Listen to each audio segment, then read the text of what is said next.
You're listening to Draft Chaff. Coming up this week. Be a ridiculous thing to do. And yet. And yet.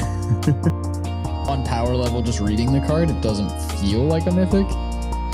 This one is rough.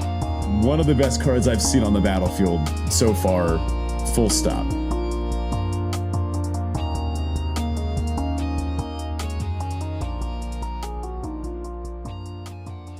What's up, everybody? Welcome to Draft Chaff. This is episode number 178. My name is Zach. I'm one of your hosts, and joining me, as per usual, Ben Fisher. What's up, dude? Well, directly above me is my neighbor, who appears to have literally just started drumming just now. They Nice. do have a drum kit in an apartment. You know, that's a normal thing to do, right? An acoustic drum kit, no less. Not an electric one. Listener, I apologize if you hear this. I think it's a local school student, because we've been hearing them practice All I Want for Christmas Is You an awful lot. And I can't imagine an adult drummer would have too much of a reason for playing just that on repeat for about an hour. So hopefully that sound doesn't travel through and have the misfortune of falling upon your ears, as it does for me, though. I will hear it for the next hour. Well, as we are coming into LCI season with this new set dropping, we're shaking things up a little bit in terms of our video or episode release order. So this week we are bringing you the Rare Roundup video episode that we like to do we try to do this every set. I don't think we did one for WoW, but we don't have a bonus sheet this time around, so Rare Roundup it is. Before we do that, of course, our usual housekeeping. Do jump in the Discord if you haven't already. It's the best place to be to chat all things MTG. Say hi to us. We're pretty active in there as well. Post about your trophies, discuss your picks, chat about whatever else you want to chat about, and just kind of go check out the different channels that we have over there. Link to that is in the episode description, as well as on our Twitter page. And if you'd like to support the show directly, you can do so on Patreon at patreon.com/draftchaffpod. Huge thanks to each and every one of our patrons who continue to support us each and every week. We are so grateful for all of you, especially those who stuck with us through our transition into the new relaunch of the Patreon. And all of you new folks who have joined us as well. This week, we welcome Ratafia and Dorrigan to the Trafficionado community over there on Patreon. So thank you so much for your support, guys. We really appreciate it. You both actually did get in before our cutoff for the relaunch period, so you'll have pins coming your way. Otherwise, perks over there include things like our custom Draft Chaff Hero stickers, which we're super excited about. We're going to have a custom sticker for every single Draft Chaff Hero going forward. Also, drafting the Draft Chaff Cube, which is pretty big. We're excited about that. And, of course, funding prize packs and such other prizes for the bounty boards, which are in our Discord, that are available to everybody. Discord's totally free. The bounty boards are available to anybody, Patreon or not. But of course, if you want to help us kind of bolster the prize support there for the bounty boards, Patreon's best place to help us out there. Again, you can check that out at patreon.com/draftchaffpod. Personally, I'm very excited once we start seeing these bounties roll in. The Discord trophy channel has been popping off with a lot of people putting we had a lot of first attempt trophies. That was pretty cool, myself included. But I'm really excited to see once these bounties start rolling in. I want to see who the front runners end up being. Again, these bounties are more for the nonsense, right? It's not about win rate. It's about who can pull off the wackiest stuff. Wiping the board with Amalia or flipping the Grim Captain, which I also already did. Thankfully, I'm not eligible for these these bounty board packs. All right, on to our crack and draft type thing. Ben, what you got? I actually have a real pack in front of me. I've got a Lost Caverns of Ixalan set booster. Now, yeah, it's no draft booster. Let's try to get this nice hat crack in there. How's that coming through? Oh, great. Yeah, good stuff. It's no draft booster, right?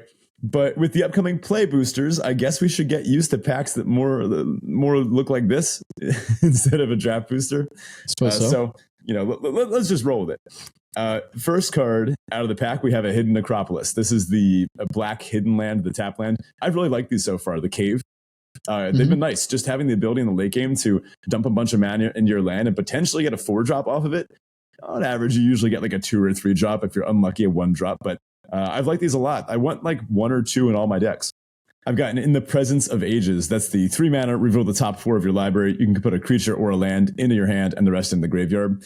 I haven't played this yet. It's just kind of in, chopping block level stuff for a lot of my green decks.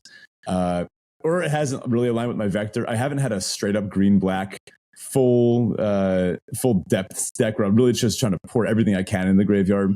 But I would see this being playable in that deck. I've had a couple green decks that just don't really align with that. I had a really good Merfolk Explorer deck, but this wasn't really at home in that. Speaking of cards at home in that vector, Walk with the Ancestors, the 5 mana sorcery, return up to 1 target permanent from your graveyard to your hand, and then discover 4. I mean, I was thinking about this card earlier. This is a really good rate for those 2 effects. Because like returning a card from your hand, permanent even, those usually cost 2 mana. And discover 4, I guess that should cost, well, maybe 4 at the top end. I guess it's more like 3. It's probably a 6-drop. Yeah.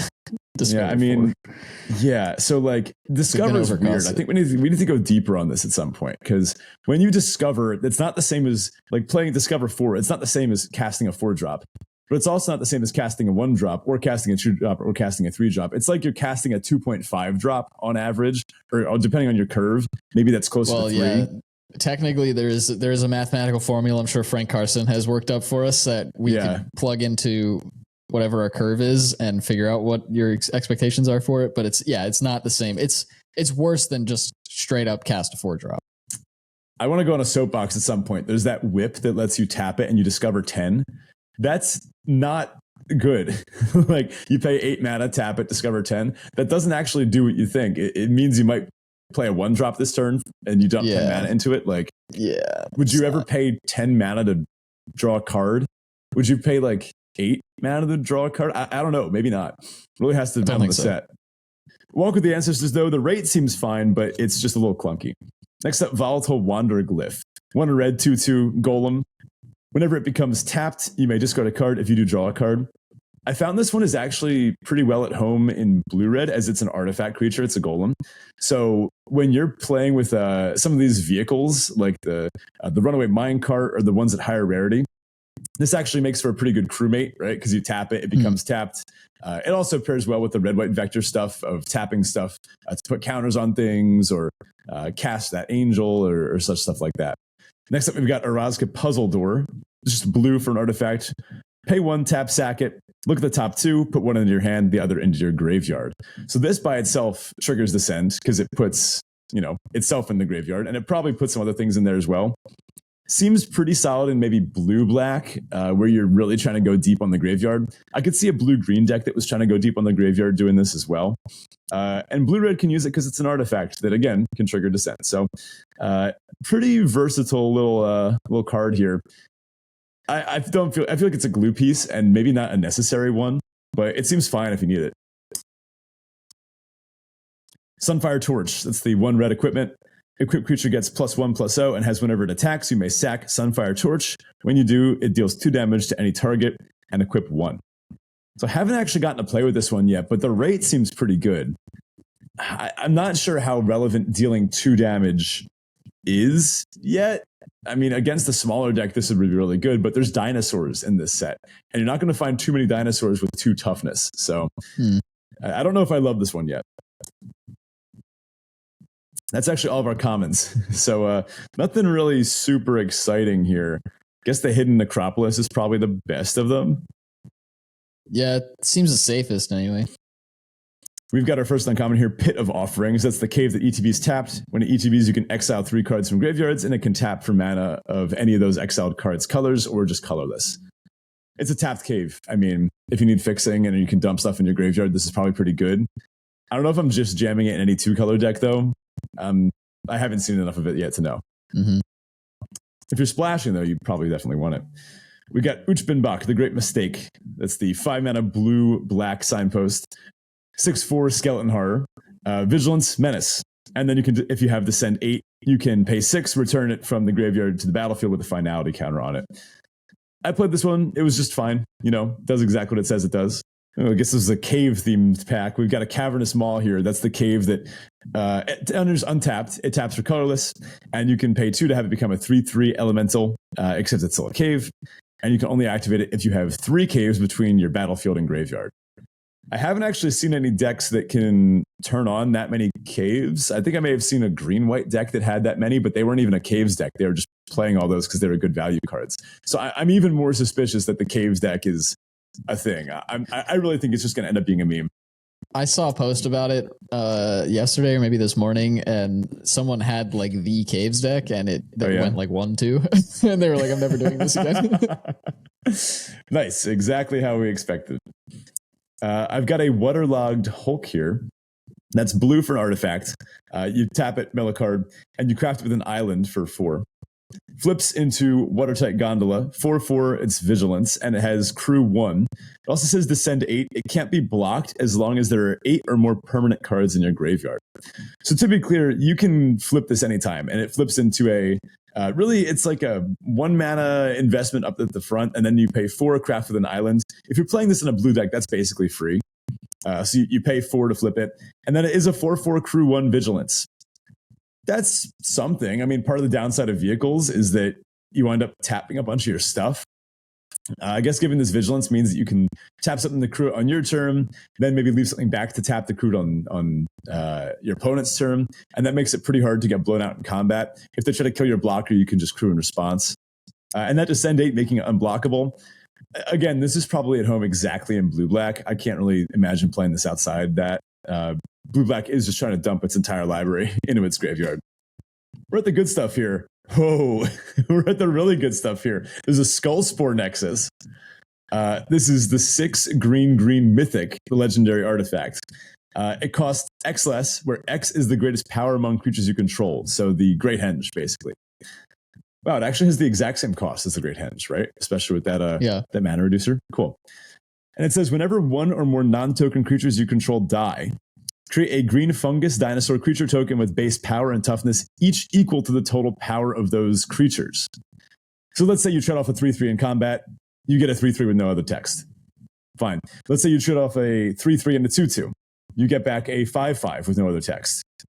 Cool. And then you can pay 2, tap it to double target creature's power until end of turn. I actually got to play with this card already. I did sort of like a pre-release at home thing over the weekend where a friend and I just jammed some pre-release decks, and I had this one in my pool. It did exactly as advertised. I was playing green-black, and it wasn't really a graveyard vector, though. I just had a bunch of good green-black, like mid-rangey cards, some good spells and removal, not really a lot of self-mill. And I had a Skullspore Nexus, and it was pretty great. Did exactly as advertised.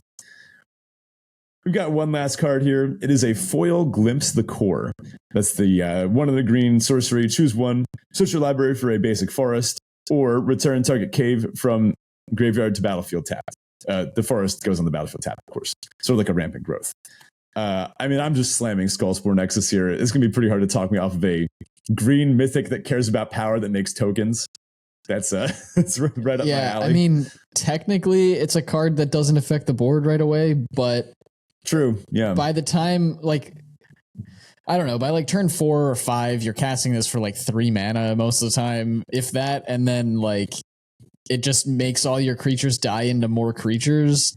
That's not, and then you can double it's just great. Like there's nothing bad to say about the card, really. Yeah, it's kind of funny. This card's not that good when you're really ahead, right? Because maybe not a lot of your stuff is dying. But it is a lot better when you're behind and you need to trade off. And oh wait, there's the double the power thing. Oh, so it is just good.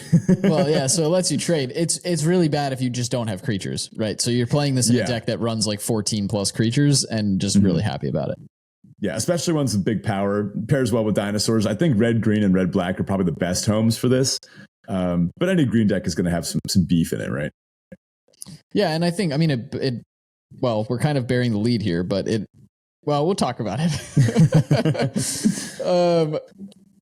Yeah, but I think you just slammed Skullspore Nexus here. Why don't we jump into our main topic this week? As I mentioned earlier, we are going through our rare roundup. So what we're going to do is, obviously in our format breakdown episode, we don't typically cover rares because we don't see as many of those in a typical draft. So this episode is kind of just dedicated to talking through some of the rares that we've either seen so far or are expecting to see, have hopes for, things like that. and also a few that maybe you should just avoid because they don't seem to have a home in any of the vectors in the set or are very difficult to make work. So, we just started talking about Skullspore Nexus. I feel like let's just start there. We talked a little bit about it. I think the other thing that's really good about it is that both of its abilities care about total. Well, I guess the first ability kind of cares about greatest. So you do kind of want to go tall there, but the other one doesn't really, and it cares. It makes double blocks and things like that feel a lot better when you're actually getting like significant value out of setting those up. One thing to be careful about here in green black, I did notice this. I had the 3 mana 1/3 Death Touch, and when I traded that off, I realized, wait a minute, I only get a 1/1 as a result. So right, because it's low power. Yeah, it cares about the power in terms of making the so token, this is a pretty hard card for an opponent to grind through. Like if they were trying to win like the board game. The one thing is though, those creatures come back without any of the abilities. So right. I guess if you're up against like a blue-white skies type of deck, which does seem to be a thing in this format, you could just get flown over. And again, this dies to a braid. So maybe this wouldn't be as heavy a bomb as it is in some formats, but I've really liked playing with it so far. It is strong. It might not be like, I don't know, it's not a Dream Trawler level mythic or anything, but I do think it's good. Like I'd take this over a braid. I don't think there's a very short list of cards I would take over it. Well, I think too, like if you're just evaluating on face value, you're like an 8 mana spell that just gets eaten by a 3-drop. I don't like that. But again, if you're casting this for 3 most of the time, or even 4, like you don't feel bad about it getting braided necessarily, because from a mana trade perspective, like you're still doing okay. Yeah, that's true. You're not usually trading down on mana, I guess. If you do pay 8 for this, it means something has gone horribly wrong. It's probably the worst card in your deck if you're paying 8 for this, because what that means is you don't have creatures on board, so it literally is a do nothing. Speaking of funny mythics, let's talk about the Millennium Calendar. 1 mana is that legendary artifact that says whenever you untap one or more permanents during your untap step, put that many time counters on the Millennium Calendar. And you can pay 2, tap it to double the number of time counters on the Millennium Calendar. When there are 1,000 or more time counters on it, sacrifice it, and each opponent loses 1,000 life. Little overkill, maybe, but man, it is funny. Yeah, I was working on an EDH deck that involves turtles, and it's slow and involves tapping and untapping and stuff. Yeah, I didn't know about this. I think I told you about it. It uses Archig. I can't even pronounce the card. It's a Sultai turtle. It's the only turtle commander. Yeah, I believe it. But it involves tapping and untapping, and like it's mostly a control deck. And I feel like this needs to be in it. So this seems, slow and steady, right? Right, exactly. I actually did play against this card. I haven't gotten to draft it yet, but my opponent had it. They played it on turn 1, and I think they could have been playing it better because I noticed that they weren't tapping all their lands at the end of their turn. This cares about any permanents being untapped. So whenever you untap 1 or more permanents, you put that many time counters on it. So be sure, like if you have this in play, you want every single thing tapped possible at the end of your opponent's turn, so that when you untap it all gets untapped. To be honest, my opponent got it up to around like 400 before I killed them, just through attacking on board. If they had been tapping all their lands every turn, I think, and maybe using doubling a little more aggressively, which would have been more obvious because it would have been higher because they've been tapping more properly. I think they probably could have won the game with it. And I was playing a mid-range deck. So I think this will probably be too slow if you're trying to play against like a red-white deck. I think this is actually pretty solid if you're playing against like a mid-range or control-y deck. And then again, that was on turn 1. But then again, there's not a super meaningful difference because on turns 1 to 3, the number of permanents that this sees untap isn't even as many as you could have trigger if you play this on turn 6. And then you just tap all your lands, and then, or even, doubling this, it counts itself, right? So doubling it, we'll see that happen too. Really, really cool card. I do actually think it's good, and I'm excited to try it out. Yeah, also any deck that's going wide or can put just a ton of tokens or permanents on the board quickly, obviously make this better. So something to look out for in terms of where to slot, what vector direction to slot this kind of card into. So next up, we've got O'Hare Pakpatik, I think. Deepest Epic. 2 blue for the Mythic God. It's a 4/3 with flying. Whenever you cast an instant spell from your hand, it gains Rebound, which says exile it as it resolves, and at the beginning of your next upkeep, you may cast it from exile without paying its mana cost. And then when O'Hare Pakpatik dies, return it to the battlefield tapped and transformed under its owner's control with 3 time counters on it. And it flips into Temple of Cyclical Time. It's a land. It taps to add blue and remove a time counter from it. And then it has an activate ability of 2 blue tap, transform Temple of Cyclical Time, activate only if it has no time counters on it, and only as a sorcery. So essentially, as you tap to add blue mana, you can remove those 3 time counters that the flip ability put on it. And then eventually you can flip it back. Now, it's also worth noting when you run out of time counters on this, it can still generate blue mana. It's just an island at that point that you can choose to flip back whenever you'd like. So when this thing dies, it comes back in like 3 or 4 turns. Yeah, right. Okay. So O'Hare Pakpatik, I got to play with this one. I did not love it. It seems like O'Hare Pakpatik would be good because it's a flashy blue mythic 4 mana 4/4 flyer that cares about instants. But instants are sort of at their worst right now because a lot of them, I mean, as noted by the design team, they mentioned that we've taken a lot of instants and sorceries and made them artifacts instead.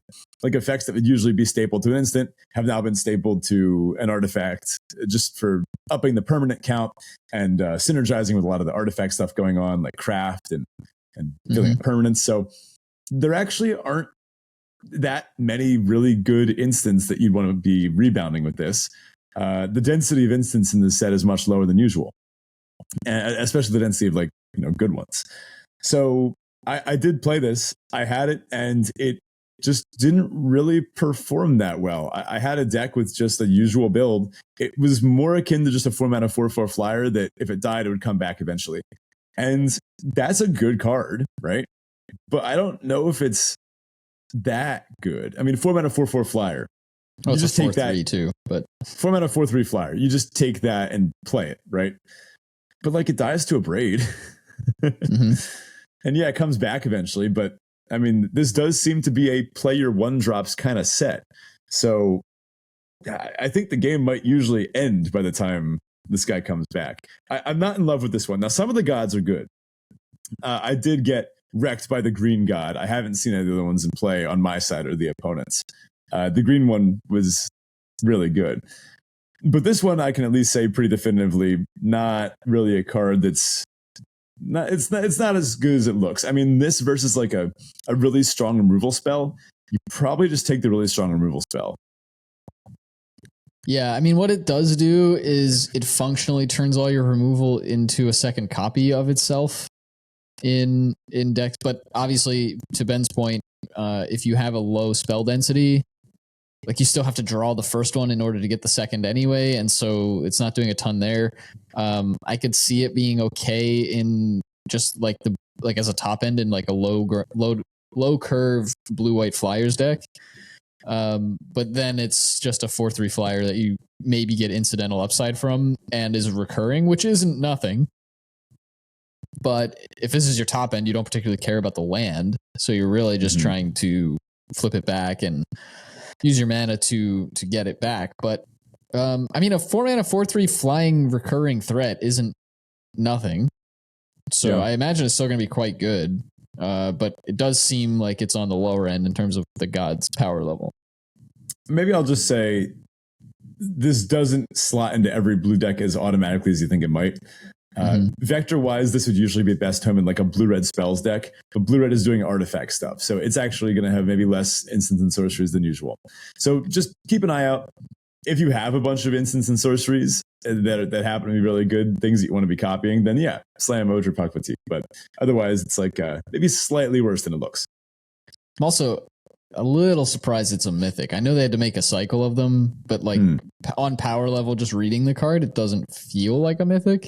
Yeah. Next up, let's chat about Shimiel the Inner Sun. 6 mana, legendary artifact, and mythic. Spells you control can't be countered. And at the beginning of your end step, discover 5.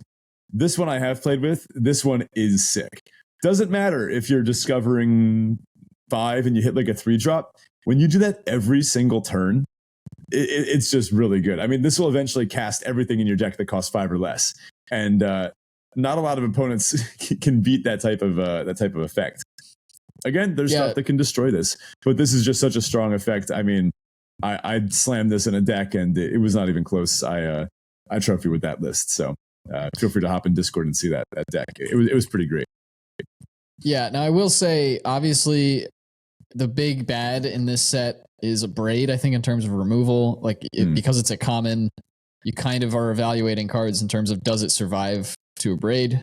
This obviously trades down heavily with a Braid, but they do have to have it and the ability to cast it that turn, because at the very least, it's going to let you discover 5 if you can make it to your end step. So this isn't quite a do nothing card. It's not quite a 6-drop that doesn't affect the board.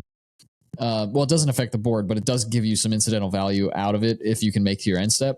If you can't make it to your end step with this, that feels really bad. I mean, you're down 4 mana against an Abrade, and that doesn't feel good. But you can also craft your deck such that you go heavier on 5s maybe. If this is your top end, you can discover everything in your deck, which is pretty solid. And so you're always drawing gas in some capacity with this, which is pretty decent. I think that's solid. I haven't played with it, but I can imagine it being quite good. Next up, Abuelo, Ancestral Echo. This is 1 white blue for a spirit, legendary creature. It's a 2/2. It's 3 mana 2/2 with flying and ward 2. And it also has an activated ability of 1 white blue. Exile another target creature or artifact you control. Return to the battlefield under its owner's control at the beginning of next end step. A nice recurring flicker effect here. It's not the great flicker where like it just flickers out and back in right away. You do have to wait till the end step to get it. But 3 mana 2/2 flying with ward 2, pretty difficult to deal with. And then, of course, being able to flicker any ETBs or get rid of removal spells that may be like pacifying your creatures or any of those kinds of things. It does also hit artifacts, so you can save your Chimil from getting abraded. If that happens, I think you're gonna win. Because this is an effect that these days I would get comfortable. I would have expected this to say activate as a sorcery, but it does not. So true. Draft Chaff cube worthy.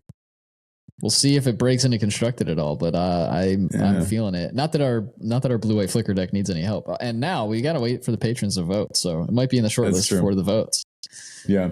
Then again, I'm gonna just slot it into my copy of the cube because this thing, I mean, it's just so good with the blue-white flicker stuff. Now, notably, it also pairs pretty well with some of the black artifact ETBs. There were a certain subset of haters and doubters that in the early access stream said I should not splash Abuelo in a black deck that had a bunch of good artifact ETBs, that splashing for Abuelo would be a ridiculous thing to do. And yet, and yet, it's one of the best cards. It was one of the best cards in the deck. I wanted to see it every single game. Every game that I drew it, I just demolished my opponent with it. I guess cast it, I should say. A couple times I drew it and couldn't cast it, but we're not going to talk about those ones. It was awesome. I mean, think about the artifacts in the set. There's the knife where when it enters the battlefield, your opponent sacrifices a creature. When you flicker that with Abuelo, you win the game. That's just how it works. There's one where when it enters the battlefield, your opponent discards a card from their hand or exiles a card from their hand, right? With Abuelo, you just win the game. I did think you could do that on upkeep. Unfortunately, it's not the good flicker effect, as you call it. But Abuelo has been very strong, and if you do manage to get one of these early, look to build around it. If you find that you're in an artifact or creature ETB vector, try to jam this thing in your deck because it just turns that deck up to 200%. Next up, we've got Deep Fathom Echo. This is 2 green-blue. It's a 4/4 Merfolk Spirit and rare. It says at the beginning of combat on your turn, Deep Fathom Echo explores. Then you may have it become a copy of another creature you control until end of turn. This one is rough. One of the best cards I've seen on the battlefield so far, full stop. So the way this plays out, 4 mana 4/4 ETB Explore. Good enough, right? You either get a card back or this becomes a 5/5. It's not even an ETB. It's every turn. Yeah. So you get it on your turn, and then this is going to happen every other turn too. then it becomes a copy of the best thing on the board for you. So, I mean, it's blue and green. You likely have a trampler or a flyer. Blue-green, right? That's not that outside the realm of what you got. Especially some of these common merfolk. There's the common merfolk flyer. There's the uncommon merfolk, the 1-mana one. Still learning the names. I'll get those down. But I had an opponent copy the 1/1 flyer with this. So I think by that point it was like a 6/6, and then they just jumped into the air and swung for lethal. I could do nothing about it. Yeah, that's what I was gonna say. I think a lot of times these effects are limited by what other creatures you have in your deck. So you wouldn't necessarily want this to become a 1/1 because sure you might gain a keyword, but you're actually losing power and toughness. But with Explorer, it kind of just doesn't matter because your 1/1 is now a 4/4 or a 5/5 or whatever. And yeah, that's pretty dicey. So this does seem really sweet. Exploring every turn is just disgusting. Yeah, that alone is enough to jam this. I mean, this is a first pick windmill slam. Don't even look at the rest of the pack. Just shove it in your deck and call it a day. So next up, we've got Hulking Raptor. This is 2 green. So moving on with the 4-drop train here. 2 green for a 5/3 with Ward 2. It's a dinosaur at rare.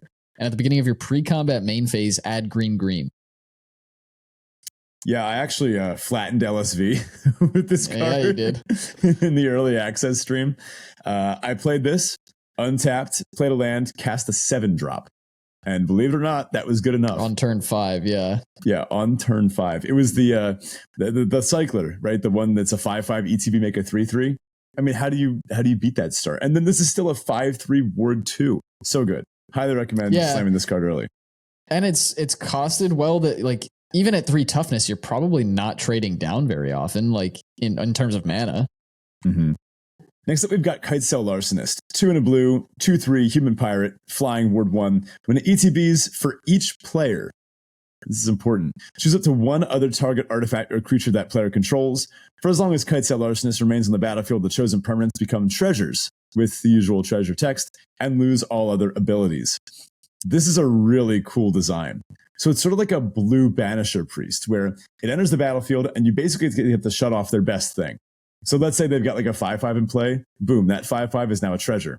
And yeah, they could, sit and leave the treasure there and try to draw into removal for the Larcenist. It is Ward 1, so they got to put in a little effort to kill it. I have found through experience, I've had this in a couple decks, that opponents, they'll usually just sack the treasure to ramp out their next stuff, or sack it to something else, or craft it away, or do whatever with it. And they often aren't patient enough to wait around to kill the Larcenist to get their thing back. So if that's what happens, this was a 3-mana 2/2 Ravenous Chupacabra. And that's obviously a busted card. Cool thing about this is you can turn your own stuff into treasures. I had a game where I turned one of my map tokens into a treasure because I wanted it to just be a treasure to help me cast a splash. I think it was actually trying to cast my Abuelo. So that worked out really well. Not too often you'll find the need to make one of your creatures into a treasure. Maybe one of them has a pacifism on it and you just want to get it in the graveyard, get some value out of it. But it's a cool little upside. Yeah, I think this was the card I saw. I was telling Ben before the show. At some point I saw a post on Reddit where someone turned their map into a treasure and it had the subtype map treasure. So there's a bit of a bug there, but yeah, awesome, pretty funny. So moving on, we got Threefold Thunderhulk. This is a 7-mana 0/0. That's it. I'm in. No, it is a gnome. It's an artifact creature at rare. Threefold Thunderhulk enters battlefield with 3 +1/+1 counters on it. 7-mana 3/3. Whenever Threefold Thunderhulk enters the battlefield or attacks, create a number of 1/1 colorless gnome artifact creature tokens equal to its power. Okay, I see. So it's a 3/3 that enters the battlefield that makes 3 more 1/1s. So 7-mana 6/6 of power over 4 bodies. And then you can pay 2, sack another artifact to put a 1/1 counter on Threefold Thunderhulk. So you can convert them back to putting the counters on itself. Pretty great. And then again, it's not limited to those gnomes that it makes, but it's making those every time it attacks too. So it's really pumping out some artifacts. I mean, realistically, you could just play this. You're putting a ton of mana into it, but if you play this, just eat up the artifacts that it generates. Now it's like a 6/6, and then attacks to make 6 more of the 1/1s that you can then just eat up to make it like a 12-12, right? And on and on and on and on. So that is exactly the play pattern that I got to do with this card yesterday. I mean, it is to a T what you said. Problem is, my opponent killed it with the last sack effect on the stack as I was about to go to my turn, untap and swing for a billion, which, okay, yeah, you can kill it. But I mean, if they hadn't had that removal spell, this obviously would have taken over the game. That play pattern, though, sacking all the ones that it makes on ETB to make it into a 6/6 to have better attacks, that is definitely the right play pattern here. It is expensive, right? It's a lot of mana. Yeah. But this is the type of card that I don't think you should ever pass. Like, it's 7 generic mana. You'll put this in any deck. 3/3, make 3 1/1s for 7 generic. That's like that's a really good rate. And then all the other stuff, when it attacks, it makes more. The sack thing that you don't even have to sack the tokens. You can just sack your other random stuff laying around, treasures, map tokens, other little dorky things. Yeah, this card is a huge pop. Yeah, it does also like functionally give any of your other artifact creatures ward to or ward in a way, because like if anybody points removal at it, you can just sack them at instant speed to put a counter on this thing. Yeah, really good. Obviously, Big Bad Abrade is there to shut down your fun, but we're going to be saying that about most cards in the set because there are a lot of artifacts. All right, let's talk about Tarion Soul Cleaver. This is the 1 mana legendary equipment. It is a rare, and it says equipped creature has vigilance. Whenever another artifact or creature is put into a graveyard from the battlefield, put a 1/1 counter on equipped creature. Equip 2. So cost 1, equips for 2. That's Shadow Spear, right? So definitely playable. Especially it just gives vigilance right off the bat. That's, pretty relevant, even if the other thing isn't triggering. But this other clause here, whenever another artifact or creature is put into a graveyard from the battlefield, put a 1/1 counter on equipped creature. I've seen this thing go nuts. So think about like a combat where maybe 3 or 4 things die by the end of it. Well, that's 3 or 4 counters going on your equipped creature. If you have, a combat trick or a removal spell to blow out one of your opponent's things, this will get a counter right away. If you can sacrifice treasures, it'll put counters on your thing. If you sacrifice map tokens, if you sacrifice artifacts in another way, and this goes for both players. So this both works really well with your own artifact sack stuff and punishes your opponent. I actually accidentally put a couple counters on one of my opponent's creatures that I didn't mean to while I was playing a black-white sack deck. I just had so many sacrifice things that, I was just growing there. I actually had a Bartolome, the black-white signpost, and I was sacrificing my stuff to put counters on it. My opponent had a Soul Cleaver attached, so their thing was growing with my Bartolome. So it was pretty cool. Good card, good in black-white matchups, regardless of whether you're the black-white player or the opponent is. Obviously, this is great in a black-white sack deck. But if your opponent's playing black-white sack and you're playing like blue-red and you have this, it's still going to be pretty good. So good card, probably not one I'll pass very frequently. Yeah, it just doesn't take much, right? It's colorless, cheap to equip, cheap to cast. You do get that just initial vigilance clause out of there, and then it kind of just says like point removal spells at me, right? Like your opponent wants to remove whatever you've equipped this to, and that's not the end of the world because it is only equipped 2, so it's not difficult to re-equip to something. So yeah, it seems pretty sweet. I'm excited to try to get my hands on one of these and give it a go. So next up, we've got Restless Ridgeline, and this is really representing a cycle of cards, I think, but we'll read Restless Ridgeline here. This is the red-green one. It enters battlefield tapped. It's a land. It's a rare. It taps for red or green. And then you have an activated ability. All of this cycle are man lands, as they're called, or creature lands. So this is 2 red-green. Restless Ridgeline becomes a 3/4 red and green dinosaur creature until end of turn. It's still a land. And whenever Restless Ridgeline attacks, another target attacking creature gets +2/+0 until end of turn. Untap that creature. Do you remember when these things stopped before that second clause? This would have been a solid card just as pay 4, make it a 3/4 dinosaur. Like that alone would be like, yep, dual land, activates. Before these things just used to have a keyword on them. Like I was thinking of the old black-green one, 3 mana, becomes a 2/3 death touch. Like, all right, cool. Or like Shambling Vents was like a really popular one for a while. I think that was a 3/2 lifelinker or something. Something like that, yeah. But Restless Ridgeline, this is, That's beefy. If you had a 4 mana 3/4 with that other stat on it, that would be like a rare, right? And this is that. Yeah, you got to do a little work to get it to come out, but when you need it, it's basically like that card is always there in your hand and just gets sacked in a turn, something like that. I mean, this is a really strong effect. I noticed that these lands this cycle are pushed. The right green one, the llama, is pretty good too. It pumps your whole team. The shark is scary. 4 mana to activate. It becomes a 4/4. This is in blue black. Becomes a 4/4, and whenever it attacks, a player mills 4. So blue black. I mean, that's exactly what it wants to do. But if your opponent is low enough on cards, I mean, that could just mill them out in a couple turns. Yep. Yeah, I mean, that's like a really good control win condition too. Ridgeline seems awesome, and these cards all seem pretty strong. Again, you don't want to take these super early, but you know, they're good picks. Yeah, these are always weird because this one, you know, and especially in like cube environments, we talk about how good lands are generally irreplaceable. You want to pick them up relatively early because it helps you set up your deck. And in cube, you're looking for the cards that are not easily replaced, right? You don't want to just pick up everything that you can find multiple copies of necessarily.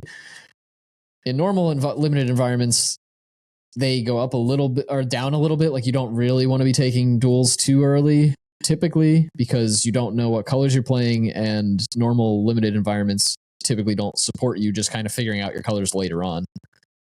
But these are really pushed. And they feel like they feel like gold creatures that are also mana dorks more than they feel like a land that can sometimes become a creature.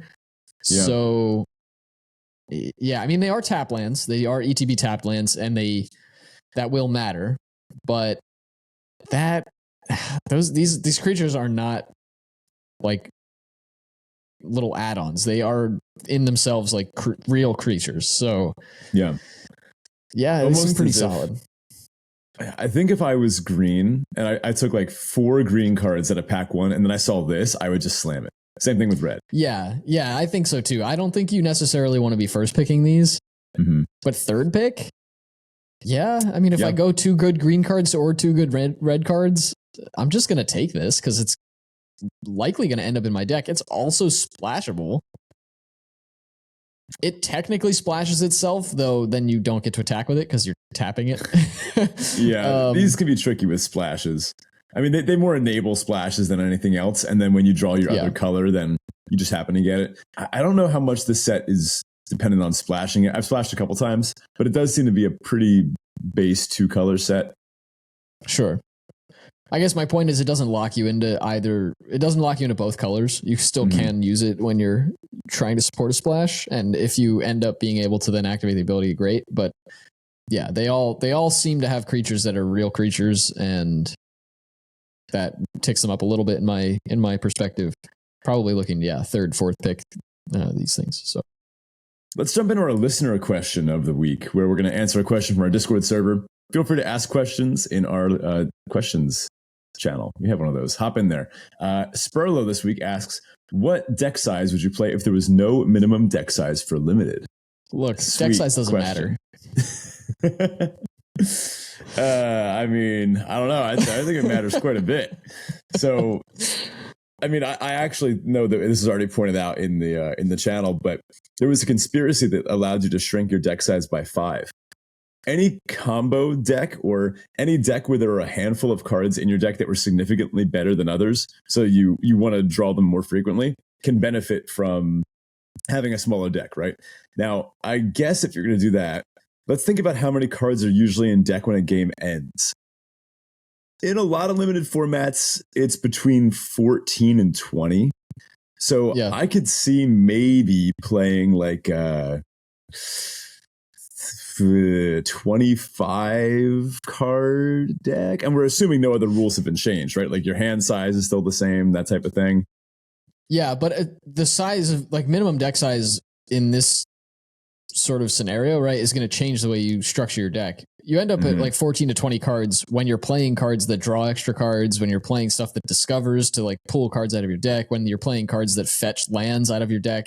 Yeah, that speeds up the process, and also inadvertently, right, like contributes to the game ending when it does, such that you have so many cards in your deck when it ends. But I think if you could only play like 20 cards in your deck, if that was the minimum and you were trying to aim to play 20 cards in your deck, you're probably not playing very many card draw spells. You're probably not playing like the types of cards that you're going to give a slot to changes a lot.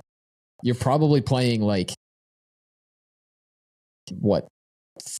12 to 15 creatures in just every deck because you can just hit the board really easily. Yeah, I mean, I think this does incentivize an aggressive start. Like, I mean, there are red-white aggro decks that don't have a lot of card draw. They want to close out the game in the first 6 turns, 7 turns. Red-white decks that would then want a more likely chance to draw their good 2-drops. Because when you're playing like a red-white beatdown deck and you have that one just kind of generic 2-mana 2/2 that you're like, well, I guess I got to put that in because I need one more 2-drops that I have like 6 or 7 drops between 1 and 2 mana. Well, in this case, if you could bring it down to 20 cards in deck, then you'd be more likely to see your very strong 2-drops. You'd almost have a stacked hand every time. So I think the more aggressive decks want that. Now, I think this is actually a really good question because I was seeing some threads on Twitter today about how in this format in LCI, with the self-mill vector, some people are actually finding it better to play more than 40 cards. So 41, 42, 45, 47, I was seeing deck lists of all of these and they were trophying and they were doing well. And, when you are milling yourself a bunch every turn and you have the good permanents to put in your deck, then yeah, you may as well, right? Some of these are also getting a little fancy with going multicolor. And maybe some of these were also, lucky enough that they had plenty of playables.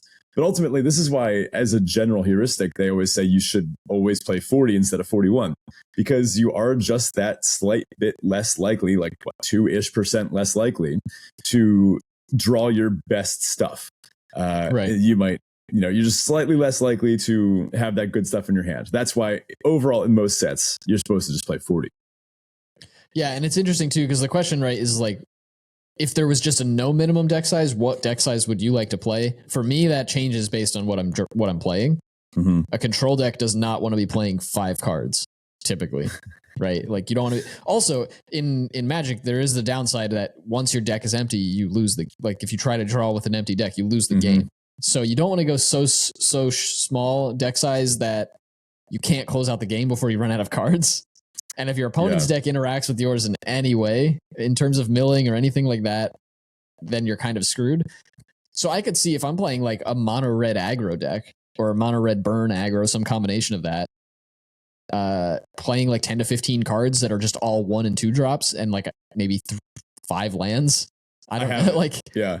It's going to be 7 Goblin Guides, 7 Lightning Bolts, and 6 lands. 6 mountains. Right? Yeah, Perfect. it's like Perfect deck. a bunch of 1 and 2 drops. Those are all ones, I guess. But yeah, you play like a bunch of 1 and 2 drops and then like 5 to 7 lands, depending on the actual makeup of how many 2s and how many 1s you have. And then that's it. And you just go face and you try to close the game out as soon as possible. Yeah. If you're playing control or like some variation of mid range, you probably want more cards that enable you to do more. Maybe. Yeah, like more shenanigans, give you a little bit more room, a little more time to close the game out.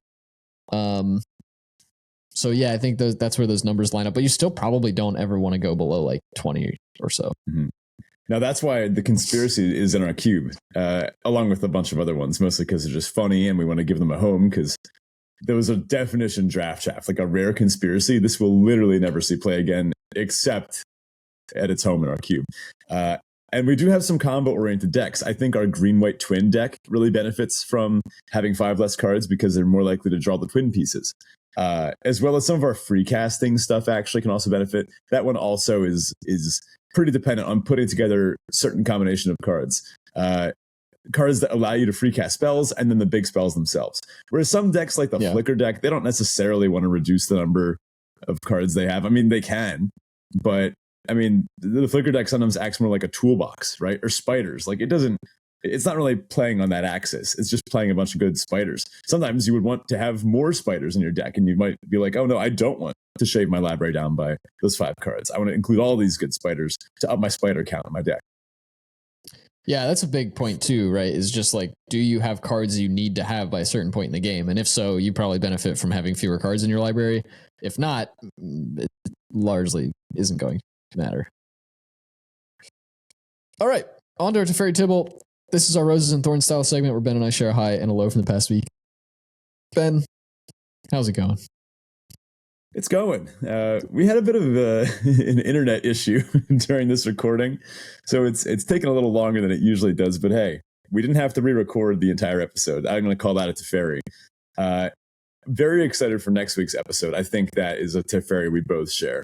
I think, in fact, the entire community will be pretty pumped for what we got in store. It's gonna be a good one. It's gonna be an all-timer, I think.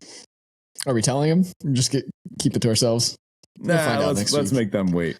I also am flying to Florida this weekend for a bachelor's trip, which is a very bizarre thing, and it should be a lot of fun. It's not quite my usual vibe, my usual energy, Tampa, Florida. But hey, I'm going to lean into it. I'm going to have a good time. My tibble is that there's so many things to do. I've been just flattened with schoolwork and just an awful lot of things keep popping up. I mean, just every day there's something as a teacher. And sometimes you wonder if there's any actually truly normal days. There's not. There's no days where everything goes as you expect. That's the job. Love it, but it is exhausting. What's up with you? Yeah, my Teferi, similarly, I share the Teferi that next week's episode is going to be very fun. Very excited for it. I'm also very excited.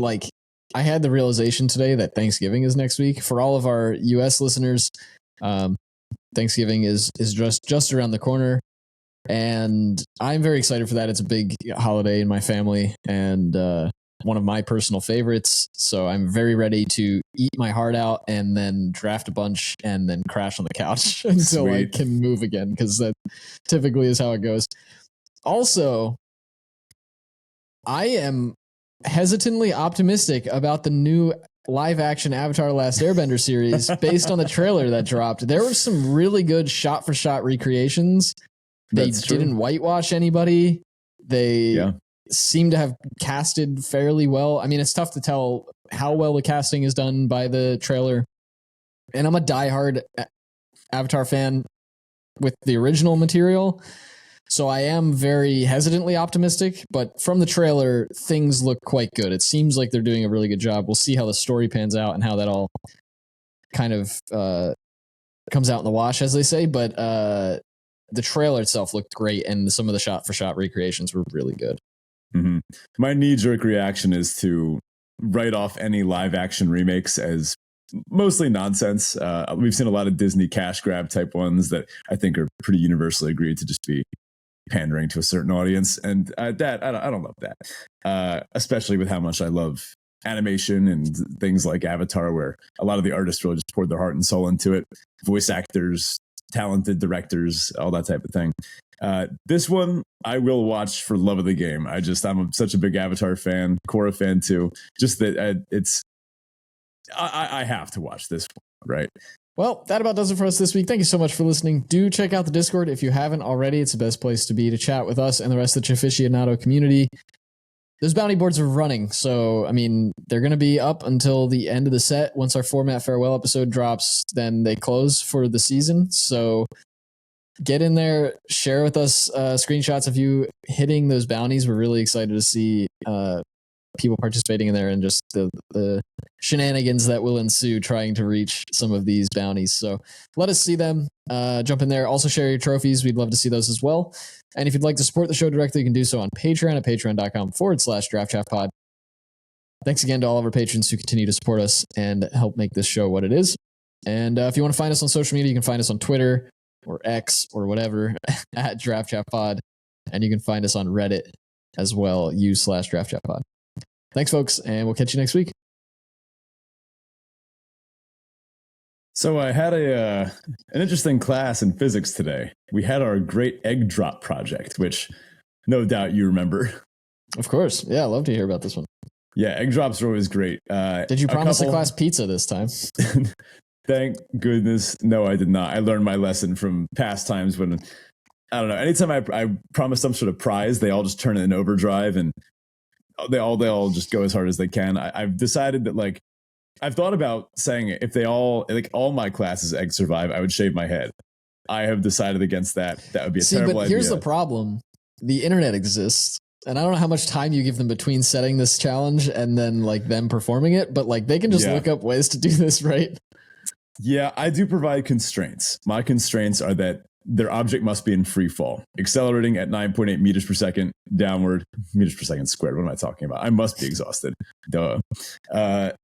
Must be accelerating in free fall at all times. So it can't have any kind of like levitation devices like blades or fans or balloons or wings or anything like that. And that does knock off a lot of like the easy ones. But there's a couple out there. I know Mark Rober, he's made a couple videos talking about the best ways to beat the egg drop challenge. He knows his audience. That being said, I had some pretty unique ones today. I had one student who tore apart a bunch of dog toys and refashioned them inside a cardboard box to like delicately cradle the egg. It was bizarre. It did work up until the last drop from a 2-story one. That one, don't think it survived that. I had some students who took this stuffed penguin and basically eviscerated the stuffed penguin, just put a huge slice down it and stuffed the egg inside there, and then put like a little, sort of like a sled of like popsicle sticks underneath to like cushion the impact too. It was pretty cute, very winter themed. They named it Penguita, which I thought was cute. Penguita did carefully protect her egg all 3 drop heights, including from a 2-story. Maybe the funniest though was probably when one of my students dropped her kind of like Tupperware with a bunch of padding inside and the egg inside. The Tupperware smacked into the ground. The lid opened. The egg comedically rolled out onto the ground, 100% unscathed, but at a high speed towards the rest of the class. So they all like screamed and jumped out of the way of this live egg, and it came like flying towards them afterwards. I counted it. I mean, the egg survived, although the whole idea was we're trying to mimic like what an engineer would have to do while designing like a Mars lander. And I don't think they want that to happen in the Mars lander, but you know, for high school physics, it's good enough.